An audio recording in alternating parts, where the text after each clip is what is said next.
Olá, sejam muito bem-vindos. Hoje a gente vai mergulhar de cabeça, ou quem sabe de nariz, num assunto que é universal, né? Às vezes meio engraçado, mas olha, é pura ciência. Vamos desvendar a ciência por trás do pum. A primeira pergunta que todo mundo se faz é: de onde eles vêm, afinal? Como é que uma coisa que a gente come vira, bem, isso aí? A resposta, olha, é uma jornada fascinante por dentro do nosso corpo. Então, para entender isso, a gente precisa ir direto na fonte, na verdadeira fábrica de gases. É lá que a mágica, quer dizer, a pura ciência, acontece. E o lugar onde tudo se desenrola talvez não seja o que a maioria pensa. Pensa só, o processo todo começa na boca, claro. Passa pelo estômago, mas o palco principal, o grande show mesmo, acontece aqui, ó, no intestino. É nesse ambiente que os verdadeiros protagonistas dessa história entram em cena. E quem são esses protagonistas? A nossa microbiota intestinal. A gente está falando de trilhões de bactérias que moram no nosso intestino. E olha, elas não são as vilãs. Muito pelo contrário, são nossas parceiras, super importantes para ajudar a digerir alimentos que o nosso corpo sozinho não daria conta. E o que será que essas bactérias mais gostam de comer, hein?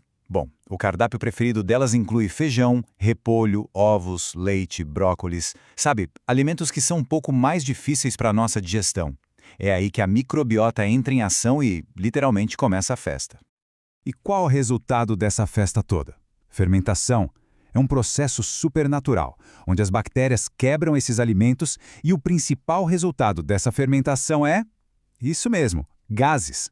A equação é bem simples no fim das contas.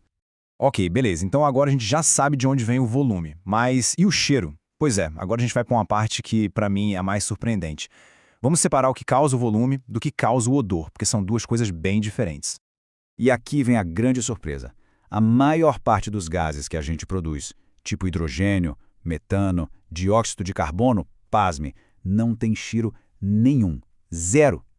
Eles são responsáveis pelo volume, pela quantidade, mas não por aquele aroma característico. O que nos leva à pergunta que não quer calar, né? Se a maior parte do gás não tem cheiro, por quê? Bem, porque o cheiro às vezes é tão forte. A resposta está nos detalhes. A resposta está num grupinho bem pequeno de gases que contém enxofre, coisa como sulfeto de hidrogênio. Eles são menos de 1% do volume total, menos de 1%, só que eles são absurdamente potentes quando o assunto é cheiro.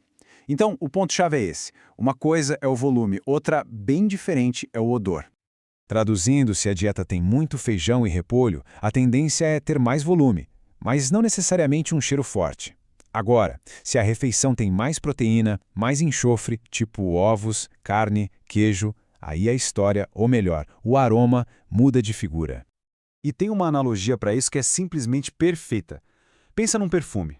Uma gotinha já faz um estrago, né?